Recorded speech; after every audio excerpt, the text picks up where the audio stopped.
Hello, my name is John Dedie, professor of political science at the community colleges of Baltimore County and local media political analyst. Welcome to the Maryland State Politics and Government podcast on Substack. Today I am talking with candidate for Baltimore County Executive Nick Stewart. Welcome to the show. Thank you so much for having me. My first question I'm going to ask is, how's the campaign going? Sure. So it's going well. The momentum here is real, and we are seeing that as things warm up to some extent. People are paying more attention, but we hit this really big fundraising deadline in January of this year. People were looking to see, are we real? Are we credible? And we outraised Izzy Patoka, we outraised Pat Young, and we stood out as being a campaign that is being fueled by small dollar donations. This is almost 65% of our donations. And then just on top of that, right, looking at the type of support we've been able to build with stakeholders in the community, the dozens of teams that are going out every week to do field, the volunteers that we have, this whole thing is growing exponentially each week. And so that's real. But the other big thing that's happened, John, that of course, is that it came out that the Baltimore County Council and every person running for county executive voted to double their pensions on the way out of office. And this is that kind of October surprise moment that puts into crystal clear relief the contrast that exists in this campaign. The reason for us to be in this race as reformers, as people who say our reputation, these kind of Spiro Agnew type of things that continue to happen in Baltimore County, we have got to turn a page. And that's this moment, and that's our opportunity. When you're meeting with voters, I'm not talking at fundraisers, but when you're running into them at grocery stores or in small little community gatherings, people that are open-minded, what are the issues they're talking about? They say that they want you to focus on if you're elected. I mean, honestly, 2 out of 3 voters now, and we've been at the doors a lot recently, will bring up the pension issue. And this idea that they don't like the self-dealing that goes on in Baltimore County. Because I think we know, John, in our heart of hearts, that we cannot focus on the bigger things in this county, like the 30 to 40,000 kids who live in extreme poverty in our county, who are suffering from not enough to eat, or the teacher contracts that we had to break and we couldn't possibly fund. We'll never be able to tackle those things unless and until we restore basic trust with our community members. And that is a central thrust of this campaign. And on top of that, you do hear about affordability. Folks are having a hard time making a living. This is energy. This is childcare. This is incomes in their jobs that have fallen in Baltimore County for 5 years in a row. This is housing. We hear all those things packaged together, but there's a real significant contrast when they're having such a hard time making things meet. And our county council voted for some of them to go from $40,000 a year in their pension to $90,000 per year. And that's unconscionable. The next question deals with something you slightly touched on just a minute ago. Right now, there is legislation that's being proposed to allow Baltimore County's council to have legislation occur to where they can give the county inspector general the power to kind of look into the Baltimore County public school system. It's been a fiefdom for years. It's its own independent little thing that politicians can't even dive into. How do you feel about giving the inspector general that much power? I personally think that it makes a ton of sense. And I am the former vice chair of the school board. I'm the only person who has served within the school system who is running for office here. And I can tell you that the audits that we perform are not the same thing as doing investigative work or understanding waste, fraud, and abuse at the level that we need to. And so given that more than 50% of every dollar in Baltimore County is spent in public education, this is a way for us to close the loop and undertake a best practice, something that Montgomery County does, and something that the State Inspector General for Education also supports for the county to take on. So with all of that aligned, this is something that is due. What has surprised you the most in the campaign? It's a great question. I think the thing that surprised me the most is when you are talking to voters and you're at their door, and you have this change message, right? We really and truly believe this is a moment to do things differently. And we built out a massive plan to do so. We are the only campaign with a real plan for every part of this county. I would encourage folks to compare the websites. You will see it, right? We stand for something. The thing that we still bump up against is a belief that in Baltimore County, this is the way we always do it, because this is the way we've always done it. And so part of this campaign is not just educating people about the state of the county or the fact that there are this many kids who live in poverty, or that it has never been harder to buy a home in our county, or that we're losing population for the first time in 100 years in Baltimore County. But it's having them come out and believe again that things can be different and that what they do in this effort and in this work truly matters. Everybody in politics or follows politics at some point when they get started have a politician that they admire, kind of look up to a lot, or kind of want to emulate as they get further along in their political career. Who are your political heroes and North Stars for you? Yeah, so the single clearest example of that is going to be Bobby Kennedy. Now, this is not Robert Kennedy The good Jr. Bobby, yeah, let's clarify the good Bobby Kennedy or the bad Bobby Kennedy. Let's be clear. Yeah, absolutely right. So Bobby Kennedy, when he ran in 68, and during that period of time, he brought a message, and there was another person in that race who was talking about the politics of joy, the politics of happiness. And Bobby Kennedy sort of rejected that and said, look, it's not that we can't be hopeful. We can and should be. But the idea that life is good for everybody and that we should blithely go through it is wrong. And that's a big part of this campaign, too, is to try to wake the county up to some extent that the moment, the tipping point is here. And if we don't solve for it, then we're going to have a real problem because the issues will become hardened. We'll have lost too many people. We won't be able to come back the way we need to. And so he cared about pulling people off the sidelines and saying to them, the things that have happened in your name are your responsibility. The fact that your country has gotten to the place that it has is all of our responsibility. And I feel very strongly that way in Baltimore County, too. He believed that there is dignity in every single person. He believed that there is an individual responsibility to advance a common good. And he believed that the things that unite us were far greater than the things that divide us. And I believe those things, too. And I see it every day in our county. And so there is that hope and that spirit in this campaign. 40 years ago, you had a competitive gubernatorial primary for Democrats that brought out a lot of extra turnout that may have tweaked a couple races here and there across the state. Do you feel that the Baltimore County State's Attorney's race could impact the county executive race as far as turnout and things like that? Question. And before I get to it, the one thing I do want to mention that Bobby Kennedy stood for, and I think about this with all the races, including the council races, right? We'll have 7 new council candidates out of the 9 total council seats that we have, is that what he was trying to do and what we are trying to do is take power out of the concentrated hands of decision makers who have had it for too long and put it back into communities and have communities be their own problem solvers. That is not something we do. We have tried to concentrate and hide behind closed doors a lot of the decision making and power, and that has been problematic for us.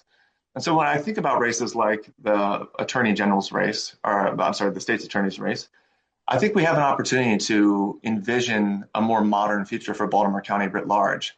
And that race speaks to it, right? There is a real element that if we can do things right with the state's attorney's office and pair that together with a new sheriff, pair it together with 7 new council members, pair it together with a new county executive, this is the moment. This is the fulcrum point at which Baltimore County can lean into a modern era. The next question centers on campaigning. Bill Clinton loved campaigning, loved it to death. Barney Frank once said he just hated the idea of campaigning and all that stuff. On a scale of 1 to 10, Clinton being the 10, Barney Frank being at 1, how do you put yourself in a place to where, how do you feel about campaigning and all that? Yeah, so I guess 1 to 10, I'm more Bill Clinton than I am on the other side of that house. And the reason is because the campaigns, if you do it right, are the way by which you engage people into their own challenges. And when that happens, John, there is a magic moment that occurs and a light goes off. You see it in their own eyes, but then you feel it on the campaign and you feel the momentum. Look, the first few months of this, it can be drudgery and really hard work. And you're wondering what sort of traction you might build. And you have so many people doubting you and doubting us. So many people doubted us, doubted that we'd be where we are at this very moment. And we continue to push back and we continue to stick to our core beliefs and our core values. And for this to be way bigger than me, and John, it is, it's right. This is not about me. This is about a series of values and ideas that we all believe in together. To have that become as large as it has is one of the most gratifying things and hopeful things that can happen. So when campaigns arrive at that place, man, it is a special feeling and it makes it all worthwhile. These are movements, right? These aren't just moments. We can do something that has lasting impact for hundreds of thousands of people that we call our neighbors in Baltimore County. This is the promise.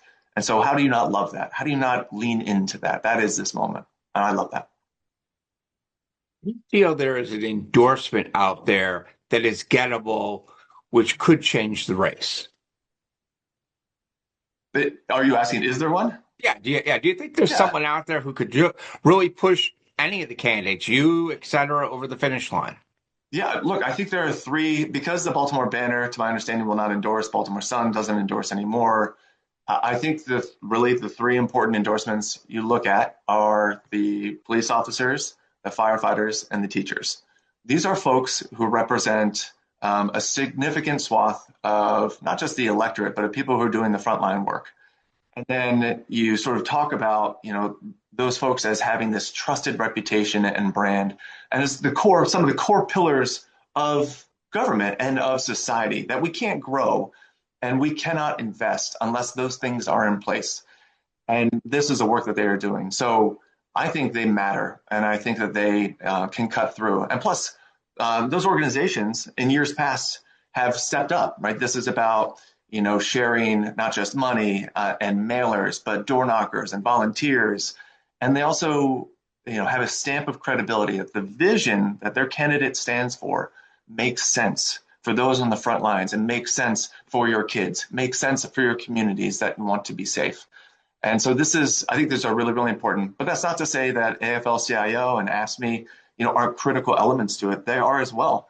I think there are quite a few voices we're going to have to, hear from and see, because my agenda, as you know, John, is about building a bolder Baltimore County that is far more inclusive and affordable.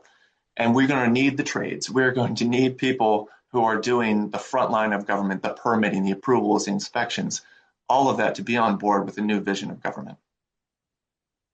One of the big controversies that's occurred over the last few months is the role of ICE in Baltimore County and frankly in the state of Maryland in general. Sure. What type of relationship do you think the county should have if you're elected county executive with ICE?